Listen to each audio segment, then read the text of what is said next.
अच्छा, कभी ये सोचा है कि किसी भी इंसान को हम्म सबसे अच्छे से कौन समझता है? हम्म क्या वो खुद या उनके दोस्त, घर वाले? या शायद कोई और ही।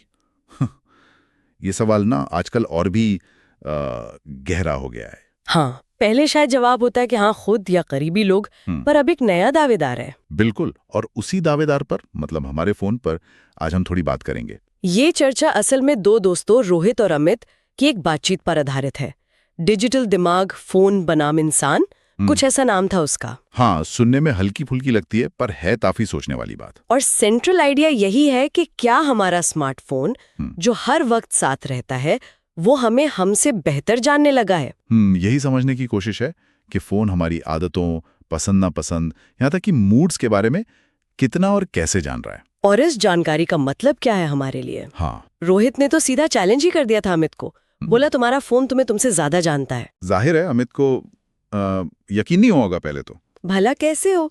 हम तो यही सोचते हैं ना कि हमें अपने बारे में सबसे ज्यादा पता है। बिल्कुल, पर रोहित ने कुछ उदाहरण दिए। पहला, उठने के टाइम का। अच्छा, हाँ। रोहित ने पूछा अमित से, तुम रोज सुबह कब उठते हो? अमित ने कहा, करीब 8 बजे अंदाजन। पर रोहित ने जब फोन का डेटा देखा तो पता चला कि अलार्म लगता है 7:30 का, फिर वो 2 बार स्नूज होता है, और अमित असल में उठता है 8:07 के आसपास। देखिए, कितनी छोटी सी बात है पर कितनी सटीक। हाँ, ये दिखाता है कि फोन सिर्फ अंदाजा नहीं लगा रहा, वो पैटर्न देख रहा है, रोज का पैटर्न। मतलब करीब 8 बजे हमारी अपनी सोच है, 8.07 असलियत है। बिल्कुल, और ये जो फर्क है हमारी सोच और असलियत में, फोन उसे पकड़ लेता है।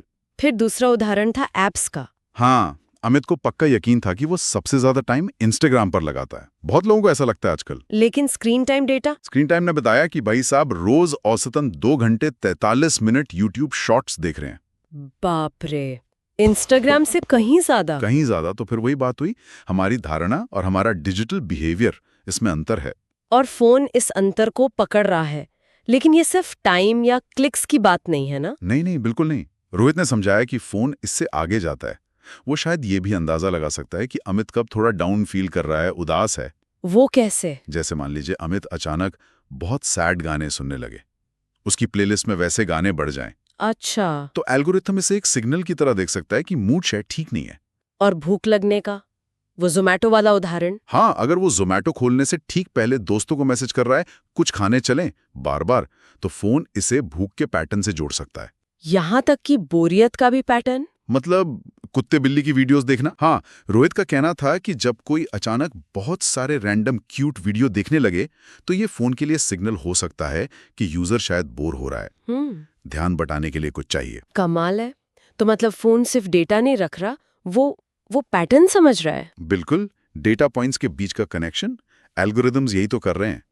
हमारे डिजिटल फुटप्रिंट से हमारे मूड, जरूरतें, भावनाएं, इनका अंदाजा लगा रहे हैं। इसीलिए रोहित ने कहा कि फोन अब कोई सीक्रेट डायरी नहीं, बल्कि एक डिजिटल दिमाग बन गया है। एक ऐसा दिमाग जो हमारी आदतें, पसंद, नापसंद, कमजोरियां सब नोट कर रहा है। ये डिजिटल दिमाग वाली बात ना सोचने पे मजबूर करती है। क्या ये सिर्फ एक कहने का तरीका है या इसमें वाकई सच्चाई है? और अगर है तो इसका असर क्या है? और यहीं पर चिंता की बात आती है। जैसा रोहित ने भी कहा, ये सारी जानकारी, ये सारे पैटर्न्स, ये सिर्फ हमारे फोन में बंद नहीं है। हाँ, ये तो इंटरनेट पर है, टेक कंपनियों के पास। सही कहा। और यही सवाल उठता है कि फिर कंट्रोल किसके पास है, हमारे या हमारे फोन के, या उन एल्गोरिदम्स के? जब एल्गोरिदम हमें इतनी अच्छी तरह जानने लगते हैं, तो क्या वो अनजाने में हमारे फैसले बदलने लगते हैं, हमारी पसंद को शेप करने लगते हैं? क्या हमें वही दिखाया जाता है जो उन्हें लगता है हम देखना चाहेंगे? हाँ, और हम एक फिल्टर बबल में फंसते चले जाते हैं। ये सिर्फ डेटा प्राइवेसी से आगे की बात है, ये हमारी आज़ादी, हमारी चॉइस का सवाल बन जाता है। तो ये पूरी बातचीत हमें यही दिखाती है कि हमारा स्मार्टफोन वो हमारी डिजिटल आदतों का एक बहुत ही साफ आईना बन गया है। शायद इतना साफ कि वो हमें हमारे बारे में वो चीजें दिखा सकता है जो हम खुद नहीं देख पाते या देखना नहीं चाहते। अंत में रोहित की बात मुझे बहुत अहम लगी।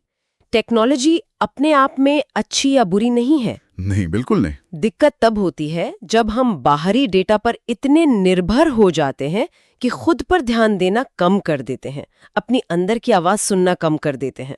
हाँ, अपनी भावनाओं, इच्छाओं को समझने की कोशिश ही छोड़ देते हैं। तब हम धीरे धीरे खुद से दूर होने लगते हैं।